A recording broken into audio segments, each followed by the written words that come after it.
एवं कंसचाणूरमर्दनम् देवकी परमानन्दम् कृष्णम् वन्दे जगद्गुरुम्. So yesterday we saw that an individual is made of two things. One, the perishable body, and the second is the eternal Atma, which we do not see. The Atma we do not see, therefore we think, we do not know that it is there. So, I explained to you how the Atma is the one which is in the body, which enlivens the body and responsible for all activities. Now, that Atma is imperishable. What are the characteristics of that Atma? We will just see briefly today, because we have to complete the second chapter today. So, Krishna in this few verses explains the main characteristics of this Atma, which we should know about, because it is, we are that Atma. One aspect he already told, that the Atma does not perish. So that is why he said that even though Arjuna, you are feeling so sad because you are going to kill Bhishma and Drona, really you are only killing their body which is perishable in any event. But you can never kill the Atma which is eternal, imperishable. So, what is that Atma? Krishna is describing the few verses which you will see now. Antavanta ime deha nityasyokta sharirinaha anashino aprameyasya tasmat yudyasva bharata. In this shloka, Krishna brings out two characteristics of the Atma. Antavanta ime deha. This body is perishable. It has got an end. All these bodies which are perishable, no, they are imperishable, unobjectifiable, and eternal Atma are the residents of this body. Body is perishable. The Atma is two qualities. He said it is eternal, imperishable. Second, he said that he is aprameyam. Aprameyam means it cannot be objectified. You cannot, as you see this mic or this fan or this speaker, you cannot see the Atma with any of your senses. You cannot see it, you cannot hear it, you cannot touch it, you cannot taste it, you cannot smell it. It is beyond all your indriyas. Indriya agocharam. So that is a problem. That's why we do not know that there is something called which exists, Atma which exists and which enlivens his body. Okay? Then next. So, yayenam vetti hantaram yaschainam manyate hatam ubautau na vijanito nayam hanti na hanyate. So, here another characteristic is bringing, Krishna is bringing. He says that Atma does not do anything. It is akarta. In Sanskrit it is akarta. It does not do anything. It is there. In its very presence all activities take place. Okay? It is akarta. Because it is there, in its, in its glory, in its prakasham, the whole body functions.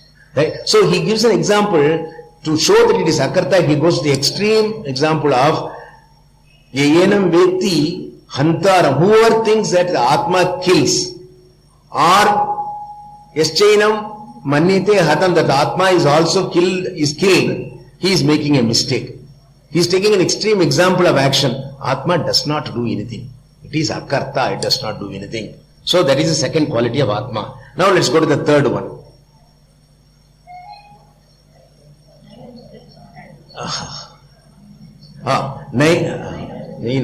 Nainam chintanti shastrani nainam dahati pavakaha nachainam kledayantyapo nasoshayati marutaha. Atma is not shastrani. Weapons cannot cut it. Okay? Nainam chintanti shastrani, nainam dahati pavakaha. Vayu, air cannot dry it. Agni cannot burn it. Okay? Nachainam klediyam tyapaha. Water cannot wet it. And nasosheti maurtaha. Air cannot dry it. So, Atma is asangaha. Asangaha means You cannot do anything. It is beyond. It is beyond everything. When you say beyond, it cannot be touched by any of these worldly things. These Panchabhutas cannot touch Atma. Okay? Agni cannot burn it, Vayu cannot dry it, water cannot wet it. So, that is the second characteristic. Atma asangaha.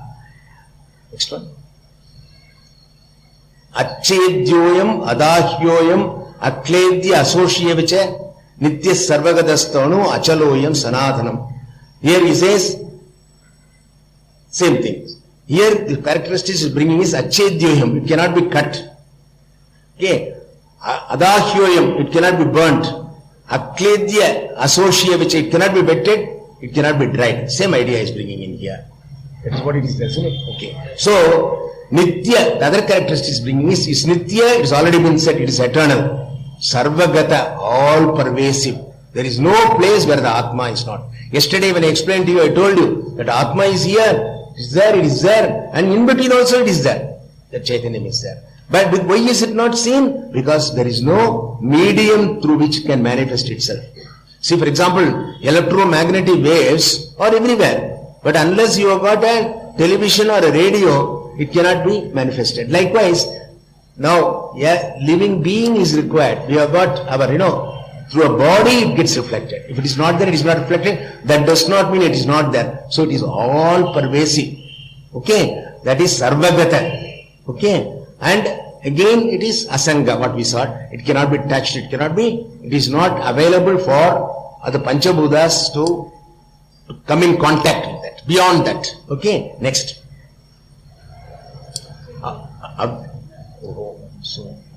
Go back. Okay. Right. Okay. Right. They have already mentioned this about.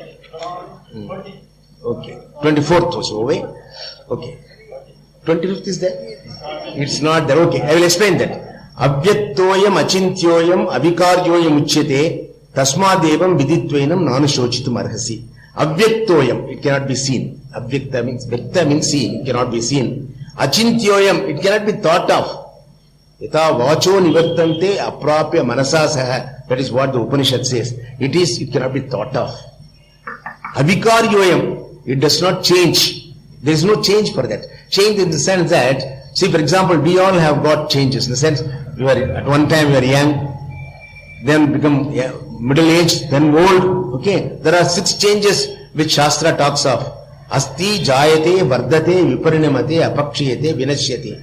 When anything is born, when it is born, before it is born, it is in the embryo. Then it is born. Then it grows. Then there are changes. The change, metamorphosis changes are there. Vikaramas. Asti, jayate, vardate, viparinamate, apakshiyate. Then it reaches a plateau, then it starts declining, old age, and vinashyati ultimately. These are the 6 changes, which is for everything, but Atma doesn't have any of these changes. It is always the same. Okay? So, that is what it says. Then, so, these are the things which the characteristics of Atma. So, one of the things which really baffles us is, I said, is it avyaktoyam? It is not seeable. Achintyoyam, it cannot be even thought of. So, such an Atma exists and we should know what it is. So, what a challenge it is. See, in Vedanta, the problem is that what really exists is not, you cannot see that. And what really does not exist is what you see and experience. So, this Jagat, various things which you see, it's all only Nama Rupa. It doesn't have substance. As I said yesterday, all the jewels have got shape and form and name, but substance is only the gold. Likewise, the world is all only that Atma, the Brahman, but it has got different Nama Rupas, it is there. So, we have, for a person to understand this, you have to be convinced that what you really see is not real. What you do not see is real. And what you do not see, you must be made to understand. So that is the whole effort. So it's the biggest challenge for any intelligent person, okay, to understand this. Okay, so he has described this. Now, what he has described, that Atma is eternal, Nityaha, it is unobjectifiable, it is Aprameyam, it's unobjectable, it is Akarta, non-dual, it is everywhere omnipresent, Sarvagataha, and it is Asangaha, it is Nirvikaraha, it doesn't have any changes.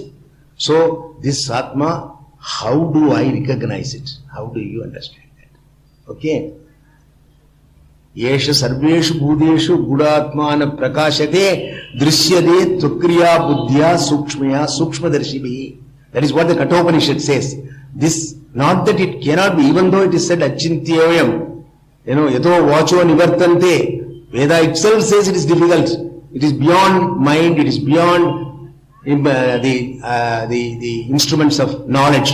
Panchajnanendriyam and all is beyond that. But still it is something which can be understood. Sukshmaya sukshmadarshibhi, by subtle mind. And the Shastras have got a methodology of showing you what it is. Even though it is supposed to be beyond our this one, there is a method by which you can know it. Shastra itself says that Atma sa vigneyaha, it says. It must be understood. Understanding everything else is meaningless if you do not understand his Atma. Okay? So even though this description looks baffling, please have patience. You will definitely understand it if you go through it. Okay? That is what is called Shraddha. Okay? Now, for this knowledge, certain qualifications are required. See, supposing let's say a child is there, if he's done his 12th, if you want him to understand mathematics, MA mathematics, so he has to go through BA mathematics or BSc mathematics before he goes for that. There is qualification for everything. If you want to treat a patient as a doctor, you must be a doctor, you must go through the study of medicines and all that. An engineer and, any discipline requires certain qualification. And likewise, this Atma Jnanam, where we are trying to find out what we cannot really see by your instruments of, knowledge. No, you have to have the qualifications for that purpose. So Krishna talks about a few qualifications in this chapter. But it's a very elaborate subject, but he gives a brief idea. After all, second chapter is only a bird's eye view, isn't it? So he will talk about these things later. But now he talks about two main things. One is Vairagyam. Now, here, so you go to next one. Right? Okay, well, let's be there. Okay, he talks about two things. Vairagyam. Vairagyam, see what happens is, the world has got lot of attractions for us. Okay, and all the time we are distracted by the world so much that we cannot look into ourselves and go in for this knowledge. We cannot do that because they are demanding our time. In Kathopanishad, there is a mantra, Paranchakani Vedunat Swayambhu Tasmat Paran Pashyanti na Antaratma. See, when the God, Brahma created us, he made all the sense organs outward looking. So we are all the time being pulled by outside, the advertisements in the papers, the TV, this, that, so many things. So there is no time to think about ourselves. Atma Vicharam, there is no time for that. We don't at all look at that one. So Krishna describes how we are distracted. He in Shloka 42, he says, Yamimam Pushpitam Vacham Pravadanta Vipaschitaha Vedavada Radhapartha Nanyadasti Divadinaha Kamatmana Swarga Para Kriya Vishesha Bhugulam Bhogaishwarya Gadim Pradim. See how various things, in his own way he says, Veda says, you can do this yajna, this yaga, if you do this you get this wealth, if you do this you get that kingdom, if you do this you will get so much thing. So, all that time the Karma Kanda, the Veda is taking your attention away from the real knowledge about yourself. Okay? So, certain amount of dispassion or Vairagya is required. So, in 41, Shloka 41, he says, Vyavasatmika Buddhi Ekehe Kurunandana Bahushaka Chanantascha Buddhayo Avyavasayinam. See, the word Vyavasaya means not agriculture. No, Vyavasaya means a single pointed mind. Okay, what Vyavasayatmika buddhi ekeha kurundana. One who wants the parama purushartha of moksha, his goal is one. I want that. Okay. And so for that, whatever you should do, you should do. You should do Atma Vichara, you must try to understand the Mahavakya meaning. So many Jnana Yoga, the discipline is there. So when you come to that, one of the biggest enemies you have is the distractions of the world. So they pull you in different directions. So you must have that Vyavasayatmika Buddhi, a concentrated mind towards the goal you want to reach. A focused mind. This is my goal, so I am going to work for it. These are not my worry. Okay, I am not bothered about it. So if Gita is going to give me knowledge, I will go and sit and study that rather than spend my time, TV or this or that. You sort of shut out those distractions and so you concentrate on your goal, what you want to do. Okay, that is what he means in this sloka. And then that is one. Vairagyam, how to keep your mind focused on this knowledge, is one sadhana he talks about. And that vairagyam is a qualification, that you are not distracted by the world's, various attractions. You have got a focused mind on this knowledge. So that is one qualification. Okay. So for that, there are a lot of ways, upasanas are there, meditation is there, dhyanam is there, so that you are able to bring your mind to focus on one particular subject. Okay. So even as you are listening here, your mind does not waver and go away in different directions. So that is what is required. One qualification for this knowledge. The second qualification is a very important qualification. This is called samatvam. Now samatvam, this is a famous shloka of Gita. Karmanyeva adhikaraha mahapaleshu kadachana mahakarma palayetu guhu mate sangostva karmani. Okay, we will come to that next. Go to the next one. Next shloka is yogastha kuru karmani sangam tyatva dhananjaya siddha siddhyo samobhutva samatvam yoga uchyate. Okay, now here next another qualification that you need is you must have a mind which is not agitated, which has got certain amount of equanimity, which is calm. That is called a prasada mind. A mind which is, that kind of mind is required, for receiving this knowledge and get a confirmation inside.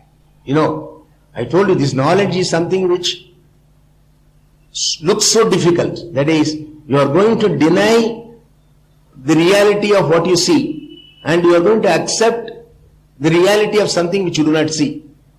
So you must be able to perceive that and you be able to discard that. So that's the kind of thing you are going to do. For that, you must have a mind which is absolutely clean, which is absolutely equanimous, not agitated what is going to happen here, what is going to happen there. Whether I will get this or I will not get this, and so many agitations are in our mind. So he says, yogastaha kuru karmani. You perform your duties established in yoga. Yoga, we'll talk about it tomorrow in greater detail, karma yoga. Okay, and renouncing attachment. Yogastha kuru karmani sangam tyatva. Sangam is attachment. We talked about attachment yesterday, or day before yesterday, how Arjuna was attached to his people and all that. Like he is attached to the people, maybe attached to our inanimate objects also. You bought a new car and kept it in you are driving on the road, somebody had made a little bumped into you and a small dent has been made out. Your heart sinks. My God, what happened? Isn't it? So that is attachment. You have got attachment for not only living beings but also non-living beings. Sangam tyatva. Sangam tyatva. Yogastha kuru karmani siddha siddhyo samobhutva. Whether you achieve what you want to achieve, whether you do not achieve what you want to achieve. Success or failure, in both, siddha siddho samobhutva, have an equal mind. Samatvam yoga uchyate. That equal mind, equanimous mind is called yogam. It's called karma yogam. We'll talk about it in greater detail tomorrow. So, because it's only Krishna is hinting at what are all the things he is going to talk about. He is talking in great detail about karma yoga. So, another important, this one previously, is this karmanyeva adhikaraste mahapaleshu kadachana ma karma palayeturbuhu mate sangosta karmani. This sloka is definitely a very important one, particularly for even for our day-to-day living. Though Krishna's idea was to get you that equanimity, that mental equanimity, samatvam, he meant that. But it is good for us even in our day-to-day life. This shloka teaches very valuable thing. What does it say? Te adhihara karmani eva. Your right is only to action. What do you mean by your right is only to action? It means that you have a choice to do a thing, not to do a thing, or to do a thing differently. Okay, you have a choice. Okay, so now, how do you know? So, you may do a thing properly. When you say properly, there is what is called dharma and adharma. Right way of doing it and wrong way of doing it. Okay. So, you should always do by the right way of doing it. But then there is a problem. Because there is in your mind likes and dislikes. Everybody is made up of, he's got in his mind certain likes and dislikes. Certain very innocuous, ordinary dislikes. I do not like katrikai. I like vendekai. That may be the like and dislike. Going to the extent of I don't like my daughter-in-law. Okay. Or I like this friend of mine. So it can be varied thing. But we all have our own likes and dislikes. So now when you do an action, you may do an action according to your likes and dislikes or according to dharma and adharma. Give a small example. Supposing you have got your old parents. They have to be, you are the only son, you have to take care of them. That is your dharma. Okay. Now, you find it inconvenient or maybe fact also you got a small flat, whatever it is and all that. So, now, you have got some practical problem, there is, difficulty in taking care of them. You have to face some inconveniences and all that. Now, if you say, this is my dharma, I am going to do it. I am going to put down my personal likes and dislikes in preference to dharma. You have got a choice. Or you can ignore dharma and do according to your like or dislike. I am giving you one example. Now we come across innumerable situations in life. What we do. So we have a choice in action. Okay. That is karmanyavate adhikaraha. You have got choice. You see, God has given you the free will. Please let us understand one thing. We'll talk about the free will a little later. When we come to the 11th chapter, we'll talk about free will. But man has got, that is one difference between man and the animals. Man has got this free will. Okay. So he can do whichever way he thinks he should do it. The choice is there. The karmanyeva adhikaraha. Ma paleshu kadachana. But don't ever be tied to the results. Results are not in your hands. Okay. Results are given by the Lord. But action is in your hands. If you do very well, all likelihood the results will be good. But you cannot dictate. Results also can be bad for some other reason. Okay. So you have written the examination very well. But that day, the teacher who was correcting your paper had quarrel with his wife. Bad luck.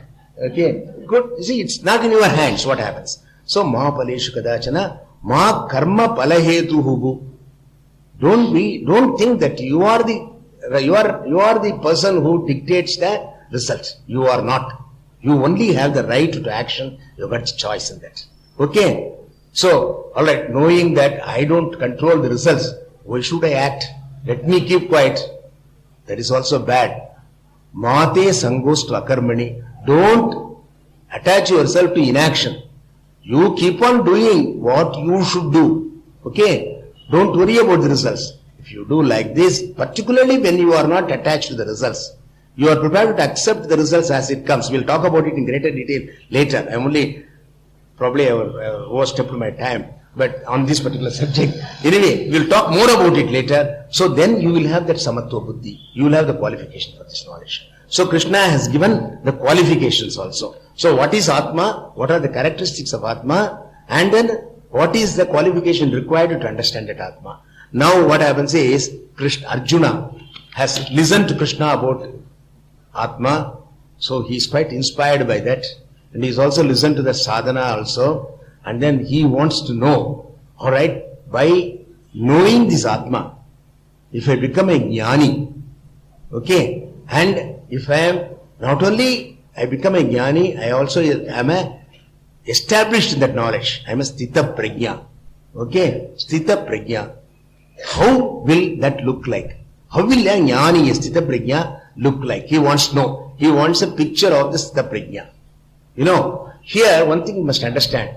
The word prajna is knowledge. Prajna is knowledge. Sthita prajna is establishment in that knowledge. There's a difference between the two. Whatever you heard about Atma, you all know what is Atma. You all know that there is something called Atma. And you all know what that Atma, its characteristics also you know now. This is not yet knowledge. It is information. So it has gone and got into your head as information.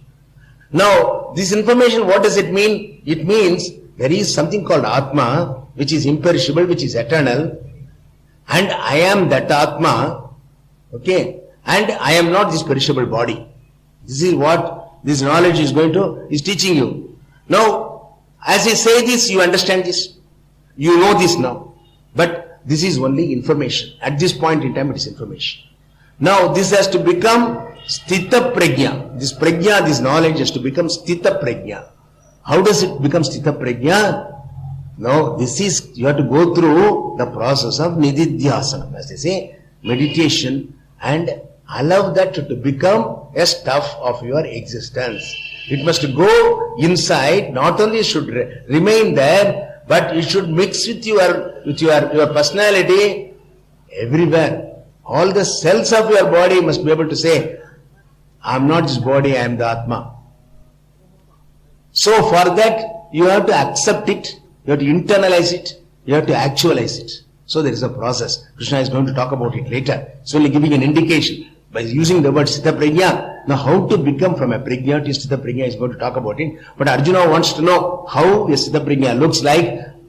Perhaps he is right in asking for it, because by knowing how a sthita prajna look, how he behaves, you may try to imitate him and become a sthita prajna. You know, at least you can develop yourself in that direction, isn't it? We read the biography of big people and try to live up to that. Nothing wrong about it. We tell children, read the biographies, so you'll be inspired and like to live like them. Okay, so Arjuna wants to know that. Okay, so the Lord goes to talk about sthita prajna's lakshanas. It's a very big subject, but we will take a few of them. Prajahat. See here, Prajahati yata kaman sarvan partha manogadan atmanyev atmana tushtaha sthita prajnyas tatochyate. Sarvan kaman, Partha, Arjuna, Sarvan kaman yata prajahati. When a person discards all the desires, Atmanyev atmana tushtaha, he derives his happiness from himself. Atmanyev atmana tushtaha, the previous one. What does it mean? It means, we told you, one of the qualifications for this knowledge is vairagyam. The world distracts your attention. I want this, I want this, I want that. This desire is something which is a bottomless bucket. So you put, I want this, you buy this and put it, it goes down. Immediately after that, something else comes up, something else comes up, something else comes up.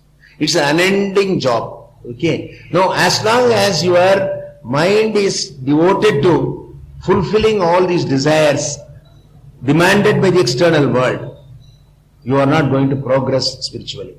You are not going to understand yourself, because your mind, your attention, everything is taken away by that. There is a time for you to know about yourself, or even to make the prajna sthita. You know, so that requires a lot of effort. So, number one. Number two, whatever the world has to give you is not permanent, is all perishable. Okay, everything that you get is not permanent. Okay, even the car that you buy, after 5 years, 6 years, you have to change it. The house gets dilapidated after some time. So everything, you have your TV, you have to change it every 5 years. Your fridge goes off after 7-8 years. So none of them are permanent. And assuming they are permanent, you are not permanent. Okay, so everything is perishable.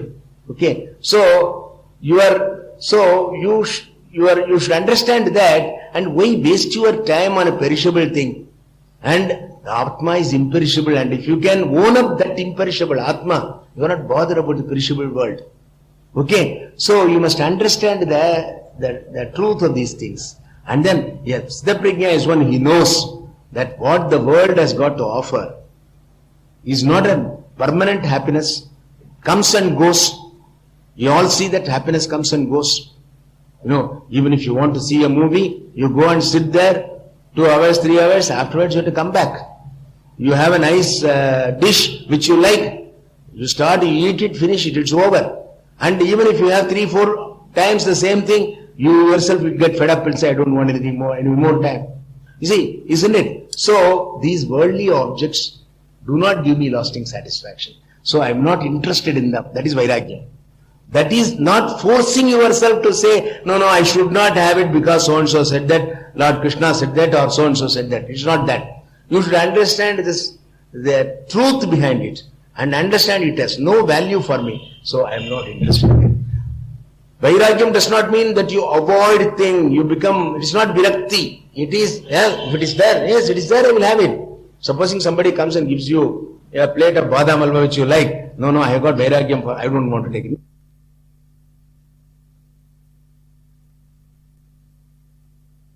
Evam kamsacharuramardanam devaki paramanandam krishnam vande jagadgurum. So yesterday we saw that an individual is made of 2 things. One, the perishable body, and the second is the eternal Atma, which we do not see. The Atma we do not see, therefore we think, we do not know that it is there. So, I explained to you how the Atma is the one which is in the body, which enlivens the body and responsible for all activities. Now, that Atma is imperishable.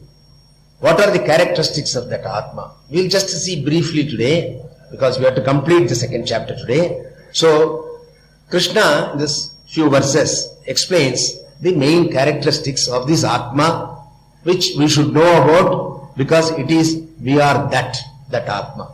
One aspect he already told, that the Atma does not perish. So that is why he said that even though Arjuna, you are feeling so sad because you are going to kill Bhishma and Drona, really you are only killing their body which is perishable in any event. But you can never kill the Atma which is eternal, imperishable.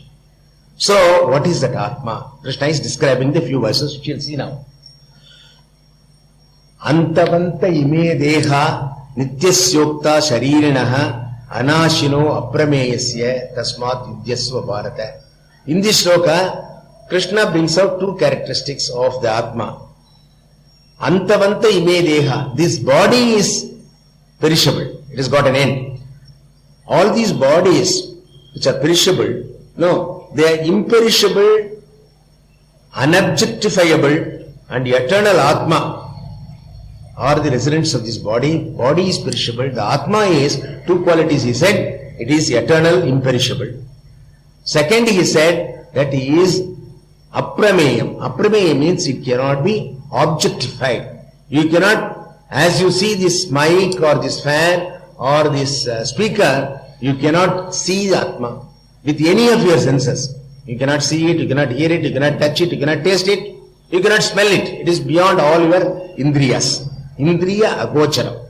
So that is a problem. That's why we do not know that there is something called which exists, Atma which exists and which enlivens this body. Okay? Then next. So, yayenam vetti hantaram yaschainam manyate hatam Ubautau na vijanito nayam hanti na hanyate. So here another characteristic is bringing, Krishna is bringing, he says that Atma does not do anything. It is akarta. In Sanskrit it is akarta. It does not do anything. It is there. In its very presence, all activities take place. Okay? It is akarta. Because it is there, in its, in its glory, in its prakasham, the whole body functions. Right? So he gives an example to show that it is akarta. He goes to the extreme example of Yeyenam Vekti Hantaram. Whoever thinks that the Atma kills, or Yaschainam Manyate Hatam, that the Atma is also killed, he is making a mistake. He is taking an extreme example of action. Atma does not do anything. It is akarta, it does not do anything. So that is the second quality of Atma. Now let's go to the third one.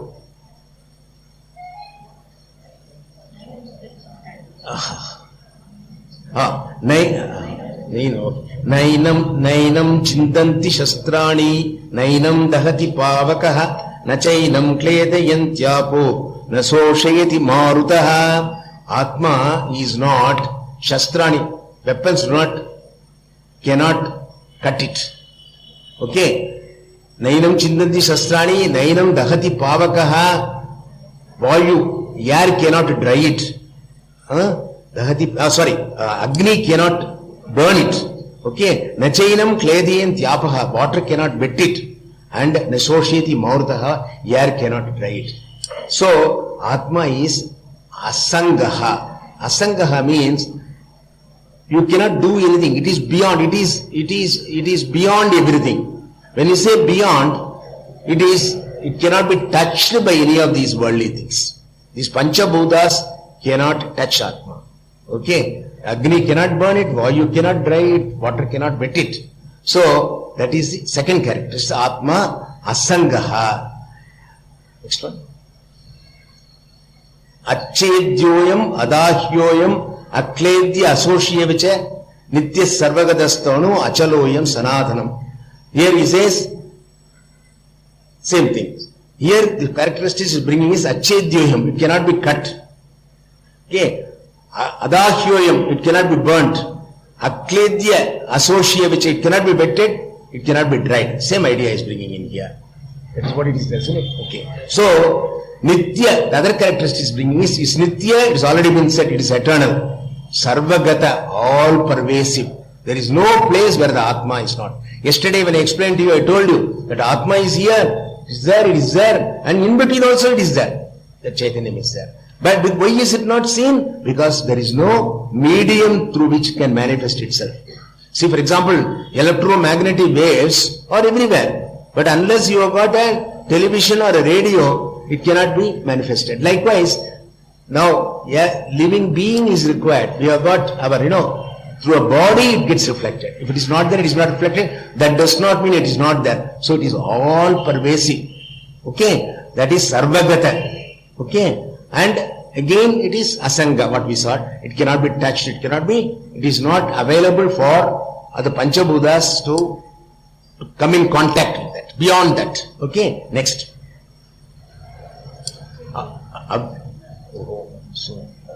Go back. Okay. Right. I will, actually, they have already mentioned this about. Okay. 24th was over. Okay. 25th is there? It's not there. Okay. I will explain that. Avyaktoyam achintyoyam avikaryoyam uchyate tasmadevam viditvenam nanushochitum arhasi. Avyaktoyam, it cannot be seen. Avyakta means seen, it cannot be seen. Achintyoyam, it cannot be thought of.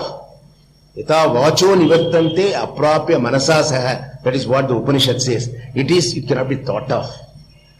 Avikaryoyam, it does not change. There is no change for that. Change in the sense that, see, for example, we all have got changes. In the sense, at one time we were young, then become middle-aged, then old. Okay, there are 6 changes which Shastra talks of. Asti, jayate, vardate, viparinamate, apakshiyate, vinashyate. When anything is born, when it is born, before it is born, it is in the embryo. Then it is born. Then it grows. Then there are changes. The change, metamorphosis changes are there. Vikaramas. Asti, jayate, vardate, viparinamate, apakshiyate. Then it reaches a plateau, then it starts declining, old age, and vinashyati ultimately. These are the 6 changes, which is for everything, but Atma doesn't have any of these changes. It is always the same. Okay? So, that is what it says. Then, so, these are the things which the characteristics of Atma. So, one of the things which really baffles us is, I said, is it avyaktoyam? It is not seeable. Achintyoyam, it cannot be even thought of. So, such an Atma exists, and we should know what it is. So, what a challenge it is. See, in Vedanta, the problem is that what really exists is not, you cannot see that. And what really does not exist is what you see and experience. So, this Jagat, various things which you see, it's all only Nama Rupa. It doesn't have substance. As I said yesterday, all the jewels have got shape and form and name, but substance is only the gold. Likewise, the world is all only that Atma, the Brahman, but it has got in different Nama Rupas it is there. So, we have, for a person to understand this, you have to be convinced that what you really see is not real. What you do not see is real. And what you do not see, you must be made to understand. So that is the whole effort. So it's the biggest challenge for any intelligent person, okay, to understand this. Okay, so he has described this. Now, what he has described, that Atma is eternal, Nityaha, it is unobjectifiable, it is aprameyam, it's unobjectable, it is akarta, non-doer, it is everywhere omnipresent, sarvagataha, and it is asangaha, it is nirvikaraha, it doesn't have any changes. So, this Atma, how do I recognize it? How do you understand that? Okay? Yesha sarveshu bhudeshu gudatmana prakashate drishyade tvakriya buddhya sukshmaya sukshmadarshibhi. That is what the Kathopanishad says. This, not that it cannot be, even though it is said achintyoyam, yato vacho nivartante, Veda itself says it is difficult. It is beyond mind, it is beyond the instruments of knowledge.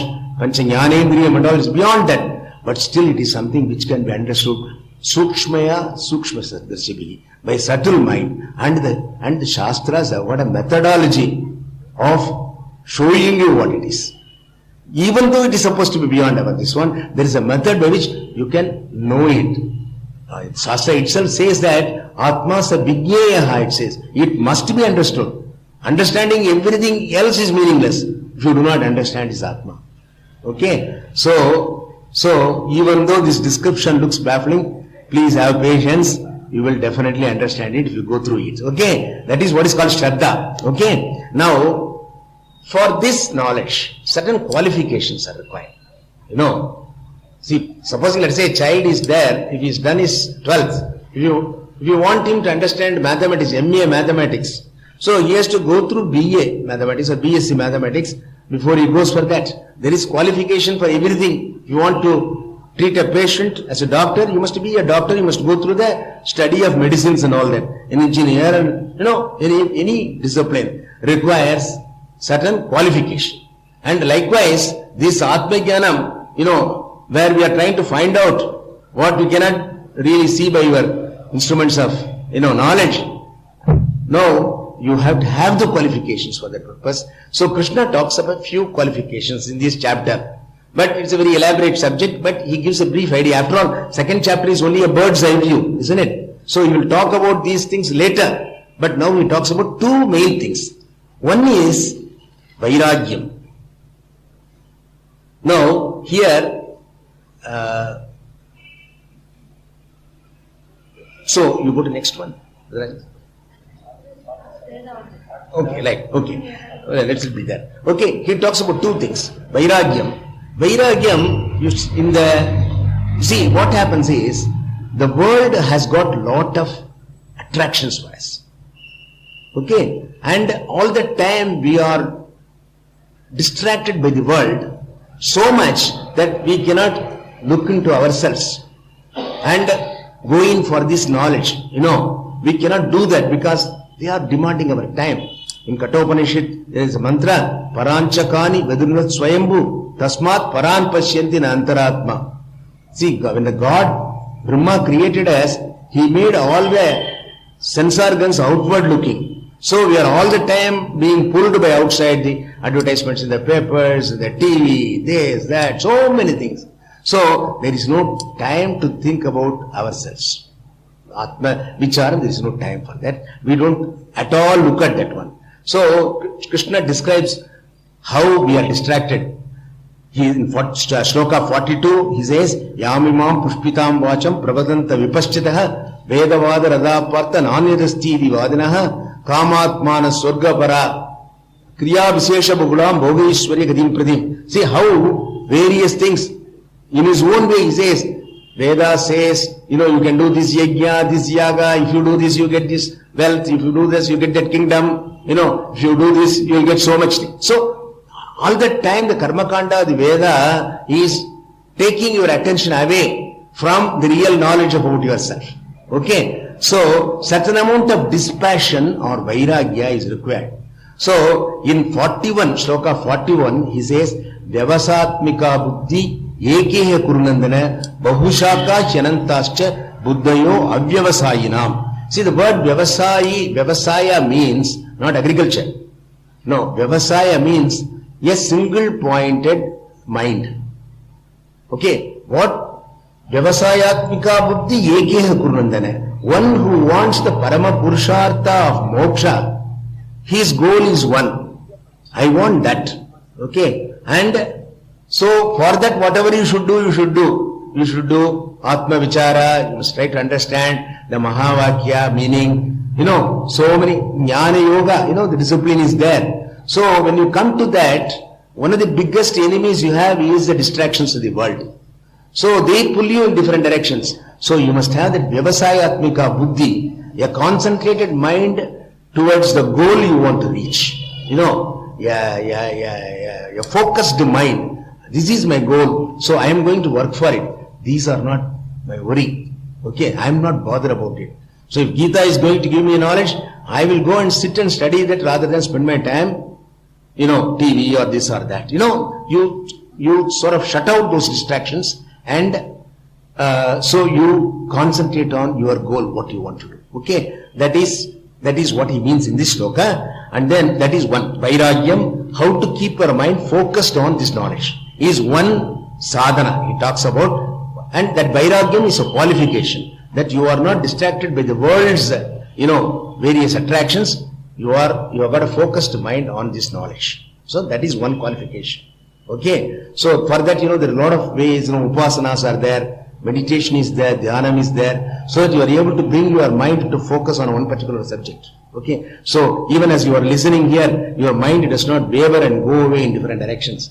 So that is what is required. One qualification for this knowledge. The second qualification is a very important qualification. This is called samatvam. Now samatvam, this is a famous shloka of Gita. Karmanyeva adhikaraha mahapaleshu kadachana mahakarma palayetu guhu mate sangostva karmani. Okay. We will come to that next. Go to the next one. Next shloka is Yogastha kuru karmani sangam tyaktva dhananjaya siddha siddhyo samo bhutva samatvam yoga uchyate. Okay. Now here, next another qualification that you need is, you must have a mind which is not agitated, which has got certain amount of equanimity, which is calm. That is called a prasada mind. A mind which is, that kind of mind is required, for receiving this knowledge and get a confirmation inside. I told you this knowledge is something which looks so difficult. That is, you are going to deny the reality of what you see, and you are going to accept the reality of something which you do not see. So you must be able to perceive that and you be able to discard that. So that's the kind of thing you are going to do. For that, you must have a mind which is absolutely clean, which is absolutely equanimous, not agitated, what is going to happen here, what is going to happen there, whether I will get this or I will not get this, and so many agitations are in our mind. So he says, Yogastaha kuru karmani. You be a perform your duties established in yoga. Yoga, we'll talk about it tomorrow in greater detail, karma yoga. Okay? And renouncing attachment. Yogastha kurukarmani sangam tyaktva. Sangam is attachment.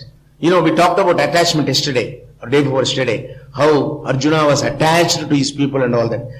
Like he is attached to the people, maybe attached to our inanimate objects also. You bought a new car and kept it when you are driving on the road, somebody had made a little bumped into you and a small dent has been made out. Your heart sinks. My God, what happened? Isn't it? So that is attachment. We have got attachment for not only living beings but also non-living beings. Sangam tyaktva. Sangam tyaktva.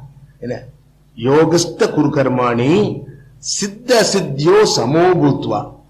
Whether you achieve what you want to achieve, whether you do not achieve what you want to achieve. Success or failure, in both, siddha siddho samobhutva, have an equal mind. Samatvam yoga uchyate. That equal mind, equanimous mind is called yogam. It's called karma yogam. We'll talk about it in greater detail tomorrow. So, because it's only Krishna is hinting at what are all the things he is going to talk about. He is talking in great detail about karma yoga. So, another important, this one previously, is this karmanyeva adhikaraste mahapaleshu kadachana ma karma palaheturbuhu mate sangosta karmani. This sloka is definitely a very important one, particularly even for our day-to-day living. Though Krishna's idea was to get you that equanimity, that mental equanimity, samatvam, he meant that. But it is good for us even in our day-to-day life. This shloka teaches very valuable thing. What does it say? Te adhihara karmani eva. Your right is only to action. What do you mean by your right is only to action? It means that you have a choice to do a thing, not to do a thing, or to do a thing differently. Okay, you have a choice. Okay, so now, how do you know? So, you may do a thing properly. When you say properly, there is what is called dharma and adharma. Right way of doing it and wrong way of doing it. Okay. So, you should always do by the right way of doing it. But then there is a problem. Because there is in your mind likes and dislikes. Everybody is made up of, he's got in his mind certain likes and dislikes. Certain very innocuous, ordinary dislikes. I do not like katrikai. I like vendekai. That may be the like and dislike. Going to the extent of I don't like my daughter-in-law. Okay. Or I like this friend of mine. So it can be varied thing. But we all have our own likes and dislikes. So now when you do an action, you may do an action according to your likes and dislikes or according to dharma and adharma.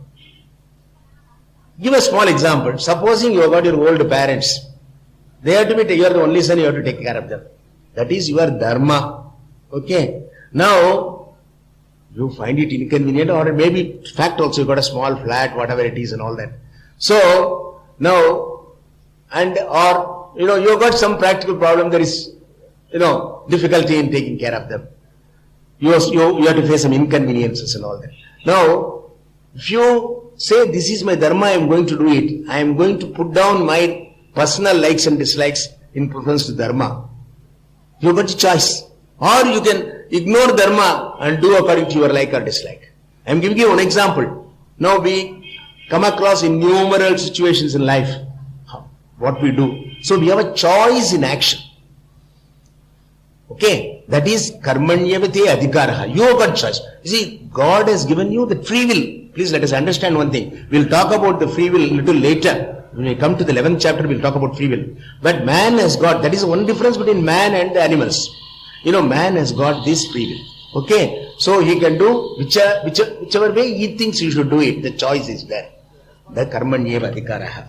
Ma paleshu kadachana. But don't ever be tied to the results. Results are not in your hands. Okay? Results are given by the Lord. But action is in your hands. If you do very well, all likelihood the results will be good. But you cannot dictate. Results also can be bad for some other reason. Okay? So you have written the examination very well. But that day, the fellow who was the teacher who was correcting your paper had quarrel with his wife. Bad luck. Okay? Good. See, it's not in your hands what happens. So, ma paleshu kadachana, ma karma palahetu hubu. Don't think that you are the person who dictates the result. You are not. You only have the right to action. You got choice in that. Okay? So, alright, knowing that I don't control the results, why should I act? Let me keep quiet. That is also bad. Mate sangostu akarmani. Don't attach yourself to inaction. You keep on doing what you should do. Okay? Don't worry about the results. If you do like this, particularly when you are not attached to the results, you are prepared to accept the results as it comes. We'll talk about it in greater detail later. I'm only probably overstepped my time, but on this particular subject. Anyway, we'll talk more about it later. So then you will have that samatva buddhi. You will have the qualification for this knowledge. So Krishna has given the qualifications also. So what is Atma? What are the characteristics of Atma? And then what is the qualification required to understand that Atma? Now what happens is, Arjuna has listened to Krishna about Atma. So he is quite inspired by that. And he has also listened to the sadhana also. And then he wants to know, alright, by knowing this Atma, if I become a jnani, okay, and if I am, not only I become a jnani, I also am established in that knowledge. I am a sthita prajna. Okay, sthita prajna. How will that look like? How will a jnani, a sthita prajna, look like? He wants to know. He wants a picture of the sthita prajna. You know, here one thing you must understand. The word prajna is knowledge. Prajna is knowledge. Sthita prajna is establishment in that knowledge. There's a difference between the two. Whatever you heard about Atma, you all know what is Atma. You all know that there is something called Atma. And you all know what that Atma, its characteristics also you know now. This is not yet knowledge. It is information. So it has gone and got into your head as information. Now, this information, what does it mean? It means there is something called Atma, which is imperishable, which is eternal, and I am that Atma, okay, and I am not this perishable body. This is what this knowledge is teaching you. Now, as I say this, you understand this. You know this now. But this is only information. At this point in time, it is information. Now, this has to become sthita prajna. This prajna, this knowledge has to become sthita prajna. How does it become sthita prajna? Now, you have to go through the process of nididhyasana, as they say, meditation, and allow that to become a stuff of your existence. It must go inside, not only should remain there, but it should mix with your personality everywhere. All the cells of your body must be able to say, I am not this body, I am the Atma. So for that, you have to accept it, you have to internalize it, you have to actualize it. So there is a process. Krishna is going to talk about it later. It's only giving an indication. By using the word sthita prajna, now how to become from a prajna to sthita prajna is going to talk about it. But Arjuna wants to know how a sthita prajna looks like. Perhaps he is right in asking for it, because by knowing how a sthita prajna look, how he behaves, you may try to imitate him and become a sthita prajna. You know, at least you can develop yourself in that direction, isn't it? We read the biography of big people and try to live up to that. Nothing wrong about it. We tell children, read the biographies, so you'll be inspired and like to live like them. Okay, so Arjuna wants to know that. Okay, so the Lord goes to talk about sthita prajna's lakshanas. It's a very big subject, but we will take a few of them. Prajahat. Say here, Prajahati yata kaman sarvan partha manogadan atmanyev atmana tushtaha sthita prajnas tatochyate. Sarvan kaman partha, Arjuna, sarvan kaman yata prajahati. When a person discards all the desires, Atmanyev Atmana Tushtaha. He derives his happiness from himself. Okay, Atmanyev Atmana Tushtaha is the previous thing. What does it mean? It means, we told you, one of the qualifications for this knowledge is Vairagyam. The world distracts your attention. I want this, I want this, I want that. This desire is something which is a bottomless bucket. So you put, I want this, you buy this and put it goes down. Immediately after that, something else comes up, something else comes up, something else comes up. It's an unending job. Okay. Now, as long as your mind is devoted to fulfilling all these desires demanded by the external world, you are not going to progress spiritually. You are not going to understand yourself. Because your mind, your attention, everything is taken away by that. There is a time for you to know about yourself, or even to make the prajna sthita. So that requires a lot of effort. So, number one. Number two, whatever the world has to give you is not permanent, is all perishable. Okay, everything that you get is not permanent. Okay, even the car that you buy, after 5 years, 6 years, you have to change it.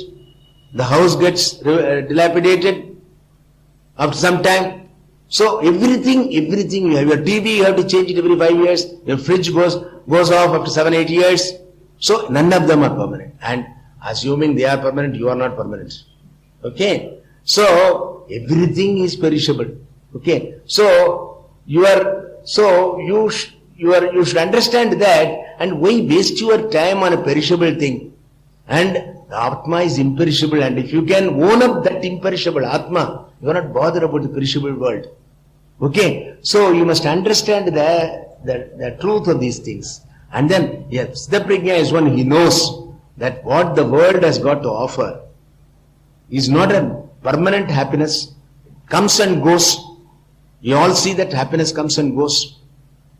Even if you want to see a movie, you go and sit there 2 hours, 3 hours, afterwards you have to come back. You have a nice dish which you like, you start, you eat it, finish it, it's over. And even if you have 3, 4 times the same thing, you yourself will get fed up and say, I don't want anything more, any more time. You see, isn't it? So, these worldly objects do not give me lasting satisfaction. So, I am not interested in them. That is Vairagya. That is not forcing yourself to say, no, I should not have it because so-and-so said that, Lord Krishna said that, or so-and-so said that. It's not that. You should understand the truth behind it, and understand it has no value for me, so I am not interested in it. Vairagyam does not mean that you avoid thing, it is not virakti. It is, if it is there, yes, it is there, I will have it. Supposing somebody comes and gives you a plate of badam halwa which you like, no, I have got Vairagyam, I don't want to take it.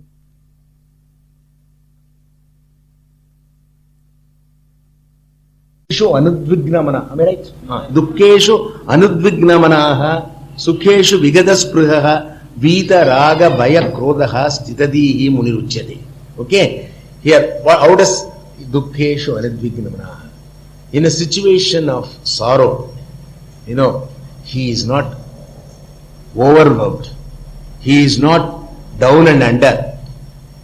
He accepts dukkham. The same spirit, he accepts sukham. That does not mean when there is dukkham, he keeps laughing.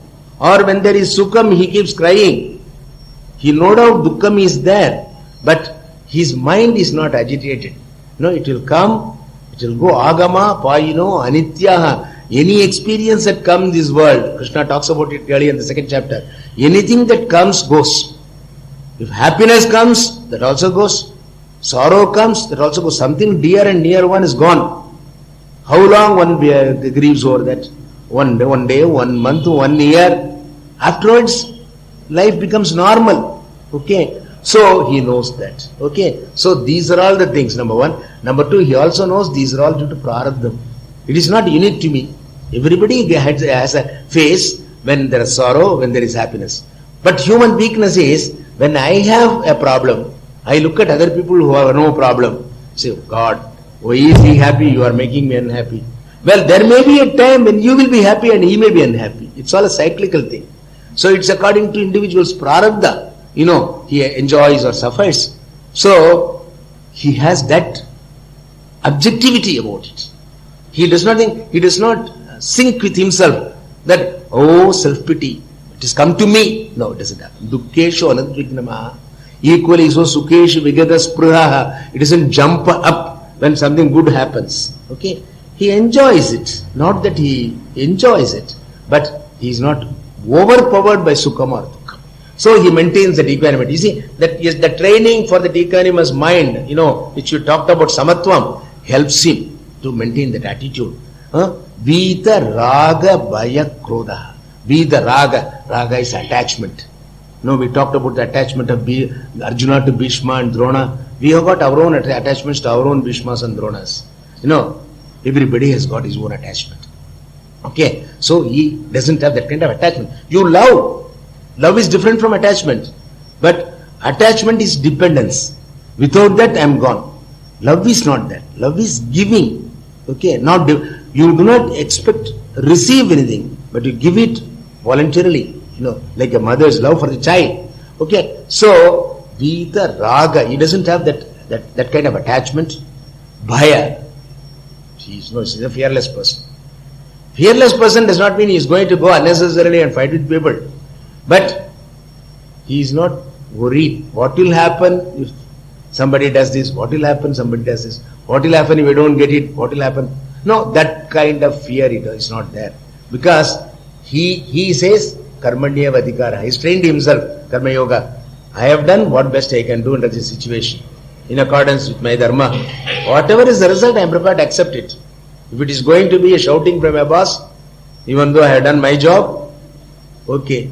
But if it is going to be a promotion, that's also okay. So he is not scared. He is not afraid. Okay. Bhita raga bhaya krodha. Krodha is anger. No, how does anger come? How does he is going to talk about it in the third chapter? It's all only review. Okay. Krodha is when what you want, you don't get it, you get angry. Isn't it? So this fellow is already a prajahati yada kaman. Desires are, he has sort of discarded them. So when the desires are not overpowering him, there is anger. Okay, fine, I don't get it, don't get it. Somebody else got the promotion, alright, we hate him. But you got let him get it. I will probably, when the right time comes, I'll get it. So he has got the right attitude of mind. Acceptance is there. Okay, that is, he doesn't have anger. Sthitadihi Munischere. This is another characteristic of Sthita Prajna. If you observe a person like this, you know he is a jnani. Okay, you can assume at least. Okay, right. Next one. Ragadvesha. Ragadvesha viyuktaistu vishayan indriyaischaran atmavashyer videyatma prasadam adhigacchati. See, ragadvesha viyuktaistu. No, this raga dvesha, likes and dislikes, okay, are there in everybody. Okay, now as I said, everybody, in fact a personality of a person is raga dvesha. Okay, that is person. See, I like Carnatic music. My grandson likes what do you call that? Okay, pop music. Pop music. So when he plays loudly that pop music, I get angry, because I got dvesham for that. If it is Carnatic music, I put talam and all sort of enjoying myself. See? So my personality, this is the personality. The personality, he likes this, he likes, simple dhotis and kurta. No, a person's likes and dislikes makes the personality. And not only that, he has got very deeply embedded prejudices. Those are all. I don't like that person. Sight of him, I detest. So it happens like that. The moment the person, you see that person, you immediately burst out in anger, without any rhyme or reason. It happens with everybody. It is there. So, but a person who is a sthita prajna, he has overcome this raga dvesha. So, acceptance is something which comes to him naturally.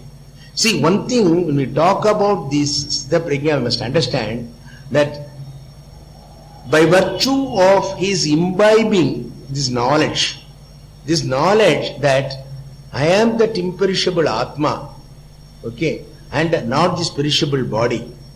By imbibing this principle that this creation, what we see before is mithya. Remember, I told you yesterday that important shloka. Nasato vidyate bhavo, na bhavo vidyate sada. Ubayora vidrishtanta tvaniyo tattvadashivihi. Which means that this world has no reality. Okay? And therefore, once you understand the mithyatum of the world, then you are not really swayed by it. No. Your raga and dvesha are not going to affect you very much because there is no satyatvam about it. Okay? So we can have this as an information. When I tell you the world is mithya, as I told you yesterday, I gave you the example of gold and jewels. Jewels are only nama rupa. If you take the gold away from jewels, there is no jewel. Isn't it? Really, all jewels are only gold. Like that, the whole creation is nothing but that Atma or Brahman. Okay? And these are all only Nama Rupa. I said that. Okay? So, and these Nama Rupas are perishable, come and go. So, why are you bothered? And you are that Atma, that imperishable Atma. Why are you bothered about this? So, once you have that knowledge accepted by you, assimilated by you, then you become a Sthita Prajna. So when you become a Sthita Prajna, you really don't have any hatred for anything or overwhelming love for anything. Yes, sarvatra anabhishneha tattatprapya shubhashubham nabhinandati nadveshti tasya prajna prajeshtita. I did not quote that one. That's also important. He is sarvatra anabhishneha. Everybody he likes. Nothing he hates. Sarvatra anabhishneha tattat prapya shubhashubham. Good comes, bad comes. He accepts that. Nabhi nandati nadveshti. He is not overwhelmed, nor he hates anything. So that kind of equanimous mind. He acquires that equanimous mind by making that, sink into his subconscious so strongly that it becomes spontaneous for him. Now, if I say you don't allow your raga dvesha to overpower you, tomorrow when you see somebody you don't like, you have to make an effort. So Vasudevan that did quoted that Gita shloka, and Krishna says that you should not be overwhelmed by your raga dvesha. So I do not like this person, now I should not dislike him. So you have to make an effort not to dislike that person. Okay? Whereas for a Sthita Prajna, it is natural for him. It becomes spontaneous. There is a difference between Prajna and Sthita Prajna. Prajna is just the knowledge. Sthita Prajna is knowledge which has been assimilated, absorbed by system. An example I will give you. Somebody gives you a cup of coffee. You ask, have you put sugar? Okay. He says, yes. You sip it. You find it is bitter. Okay. Now you say, no, you haven't put sugar. No, I remember I put sugar. And then you put a spoon and see bottom sugar is there. Now what do you do now? You then mix it with a spoon or dabara tamlarna aturam. Athina. Then what happens? The sugar crystals get into every drop of coffee. Okay. So much so that if you drink the top portion it is sweet, middle portion it is sweet, bottom it is sweet. Okay. Like that, this knowledge must be absorbed by every cell in your body so that you have no hesitation in accepting that I am not this body but I am the Atma. Therefore, I don't have any hates. Everybody is Atma, same Atma. What Atma I am, everybody is. Why should I hate anybody? I should not. So now we have to make an effort, and that is a sadhana. Krishna says this, brings this in even for you to make this a sadhana. These qualities which he is talking about, Vita, Raga, Bhaya, Krodha, he said that. Okay, so Prajahati, Yada, Kaman. So we can, even though we may not have this knowledge assimilated as a Sthita Prajna does, we can follow him and make this a part of ourselves by imitating even. Nothing wrong about it. Imitation is nothing wrong about it. If you cannot make it, you fake it. This is what they say. So that's also, Later on, when you get this knowledge, after all, the knowledge ultimately you are going to gain by listening to the Shastra, Shravanam, and the Mananam, allowing all the doubts to be cleared in your mind so that you accept it fully, and then Nididhyasanam, in Dhyanam, you make this knowledge your own. So what you do, whatever you hear, now for example, you heard about Atma, these are the qualities. Siddha Prajna, these are the qualities. So when you go back and you do your meditation, you think about it. There are two things in this body, in this Deham. One is this Deham itself, and there is the Atma. The Atma, even though it is not visible, it is not experienceable, it is not objectable, it is very much there, and it is the one which enlivens the body, and it is eternal, all the qualities which you saw. And then I am that Atma, I am not this perishable body. So in Dhyanam, you make this your own. So you do this repeatedly, you do that is Nididhyasanam. Then you assimilate this idea. Now over a period of time, it becomes natural for you.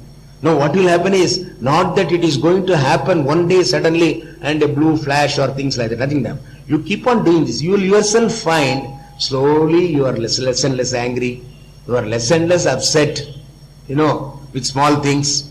Because even as it goes into your system, you become a better person. And ultimately when it is really absorbed, then that is the prajna. Okay, so this is what Krishna is talking about. So raga dvesha viyuktaistu vishayan indriyescharan, giving up your likes and dislikes. Vishayan indriyescharan. You engage yourself in all vishayas. Vishayas means all matters. You don't sit quiet all the time and do dhyanam only. You go to the office, you deal with your boss, you deal with your subordinates, you got your home, you got your children, you got so many things are there. And there are situations where everywhere your raga dvesha has got scope. Office, you don't like your boss.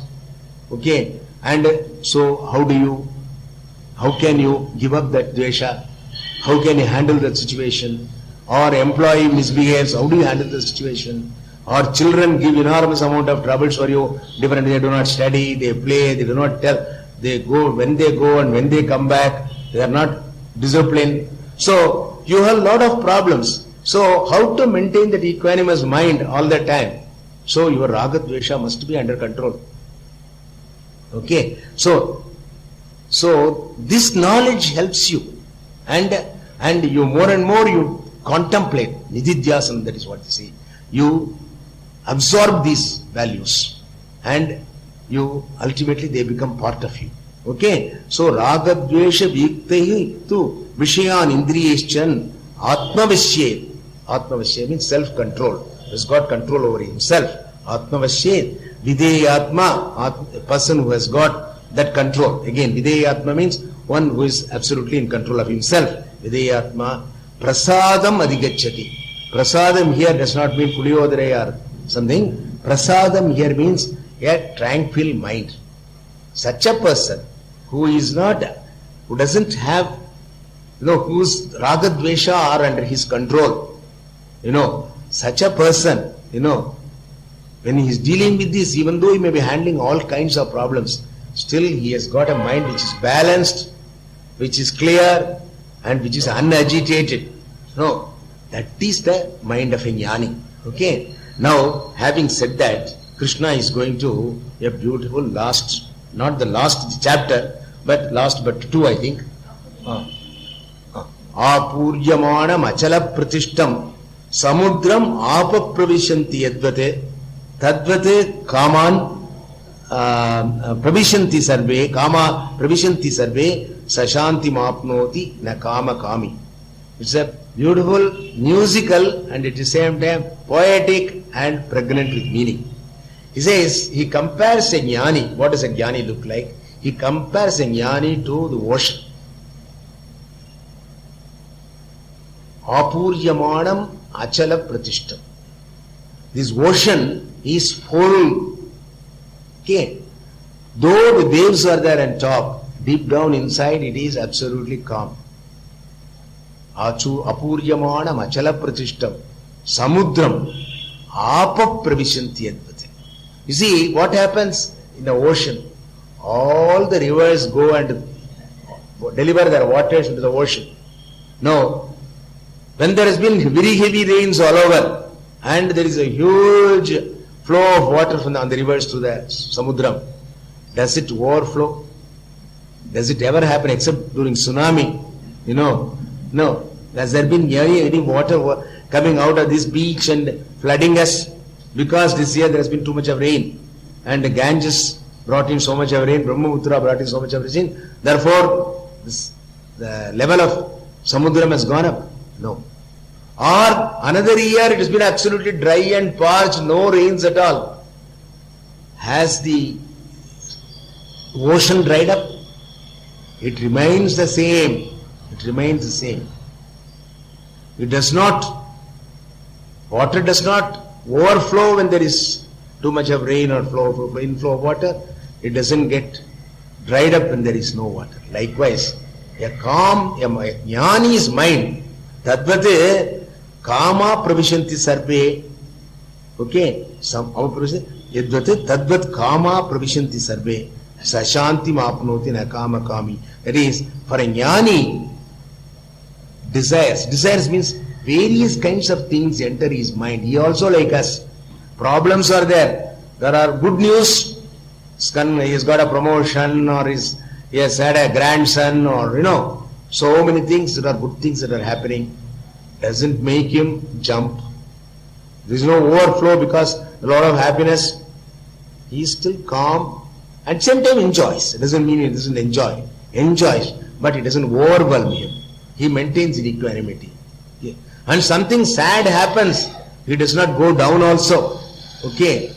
So he doesn't get depressed, he doesn't get some people, when something, they will be very great, bhaktas, daily puja and all sorts of things. And something happens to another dear ones, completely everything is gone. Enna Bhagavan ivlalam puja pannine, nee ippadi pannittiye, onnatha nambi irundena vitti. Appudu anilinde puja niruthiruva.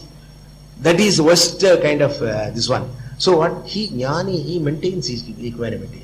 So because he understands the world. How is he able to do that? How is he able to do that? Because the Atma is like that ocean. It is full and complete. Apuryaman. That is a Purnaha. So no new happiness is going to add to his happiness. His fund of happiness is so full. Something good happening is not going to make him happier because he has understood the Purnatvam and the Swarupa of his Atma. He knows that I am not this body, I am the Satchit Ananda Atma. I am Satchit Ananda Swarupam, he knows that. And having known that, little bit of Anandam comes somewhere, is not going to add to it. A little bit of sorrow comes, that's not going to take away that happiness. Infinite plus anything is only infinite. Infinite minus anything is only infinite.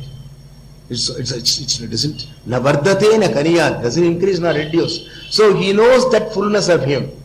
Knowing that fullness of him, let have whatever happen. Prarabdaya samarpitam swapurusha vapu gururityesha manisha. Manisha Panchakam Shankara said that he said that so far as he is concerned, no. He knows, he understands. Brahma Satyam Jagan Mithya. Okay. All these things are Prarabdha Vasad, all his karmas are dissolved. Okay, only Prarabdha is left. When that Prarabdha is complete, then only his body will drop. Until then he has to carry on. In Tattvabodha there is a beautiful sloka. Tanutvajit kashyam swapachasya grihe atava jnana samprapti samaye muktaso vigatasprishaha. This, a jnani, once you get knowledge, you may get it at the age of 30, you may get it at the age of 70, at the age of 90. Once you get this jnana, knowledge, what knowledge? I am not this perishable body, I am that Atma. When I say get that knowledge, not as an information, but as a fact, thanks to Nididhyasana. So, when he gets that knowledge, okay, and it is not just information, I said it has got to sink in you and become a part of yourself by Nididhyasana. When he has accepted that, when it is actualized that, is internalized that, is assimilated the knowledge, and he knows that, okay, so such a person, now, he is Purnatvam. he knows all the time. So he is not happy when something new happens. He is not depressed when something happens. Like an ocean, he is complete and full. He is Purnaha. So such a person, sa shanti mapnoti, na kama kami. Na kama kami na one who has got so many desires to be fulfilled. Can ever a time come when you will say that all that I wanted I have got? You see, many people make a resolution. Sometimes I look at it like this. I want to leave this world better place than when I came in. Very nice sort of statement. Okay, I am not condemning that statement. Everybody should accept that. I don't say no. But world will continue to be what it is. See, I am not going to, problems were there. Good people, bad people were there 5,000 years ago when Mahabharata was there. Today also they are there. Okay. Now, let us be good. Let us do good. But most important thing is, I must know myself.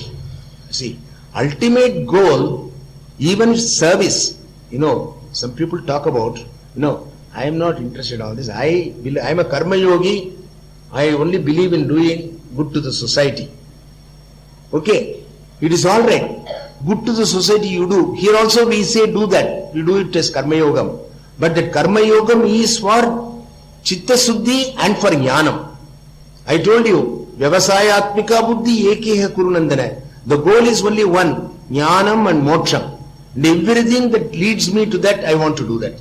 If service to society is going to give me chitta suddhi, when you do service to society, what do? You do it selflessly. You leave the self out and then spend your money, spend your time for the good of the people. So what do you get out of that? That is not the end in itself. People think that doing selfless service is an end in itself. It is not an end in itself. That service helps you to get a pure mind. And that pure mind helps you to get jnanam. And then you get jnanam and get moksha. What jnanam you get? Aham brahmasmi. Aham nayantis atma. That jnanam you get. Okay. So bhakti also is the same thing. No, you are a great bhakta. Do puja every day and go to the temple, do everything. Do that. All that is very necessary. But that is not the end in itself. That bhakti, what does it give you? It again purifies your mind. It gives you chitta ekagrata. Every time sit down and concentrate on the Lord and do the puja. Your mind goes towards a focused mind. It becomes a focused mind. Okay, then a focused mind is one of the qualifications for this knowledge. Okay, so everything leads ultimately, jnani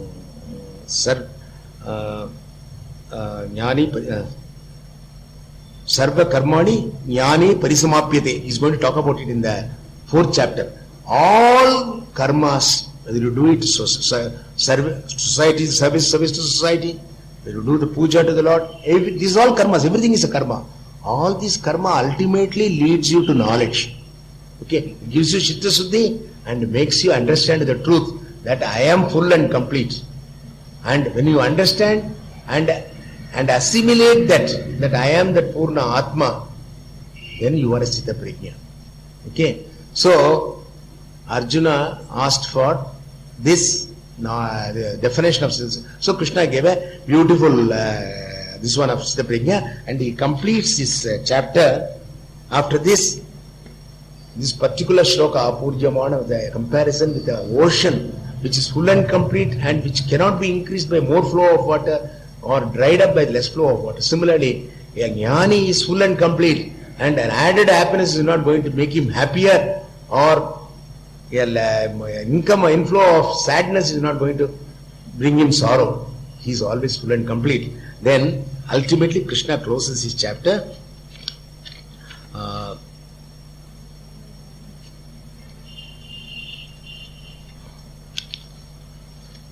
So I got 2 minutes more. I didn't want to. See, he says, Vihaya Kaman Yas Sarvan Puman Charati Nispruhaha Nirmamaha Nirahankaraha Sa Shantim Adhigachati. The person gets that peace of mind and the tranquil mind, which is the right equipment for knowledge, when Vihaya Kaman gives up all desires. Gives up all desires, you must understand correctly. Dharmic desires are okay. Okay, adharmic desires. Okay, and sarvan, vihaya kaman sarvan, puman charati nispruhaha. Spruhaha, I want this, I want this, I want this. That kind of spruha. Without that, nirmamaha, this is mine, this is mine, this is mine. Nirahankaraha, everything, I am so and so, I am so and so, my own greatness. With that kind of feeling, sa shanti madhigacchati, he gets that shanti. And this Krishna calls Brahmi Sthiti. You know, this is, that Sthiti is called the Sthita Prajna. Lakshanam he described, he calls it Brahmi Sthiti. Yesha Brahmi Sthiti Partha Nainam Prapya Vimuhyati Sthitwapyam Antakalepi Brahma Nirvana Mrichati. Even at this knowledge and this understanding one gains, even in the last moment in his life, no, Brahma Nirvana Mrichati, he gets salvation. He gets Brahma Nirvana means he gets realization. No, person may 20 years, 30 years, 40 years, at the age of 80, he understands the truth, he gets realization. Okay, so this is the importance of this one. With this, Krishna closes this talk. Om Tatsade iti Srimad Bhagavad Gitasu Upanishadsu Brahma Vidyayam Yoga Shastre Shri Krishna Arjuna Samvade Sankhya Yoga Nama Dvitiyodhyayaha. This is this yoga, this adhyaya is called Sankhya Yogam. Sankhya means knowledge.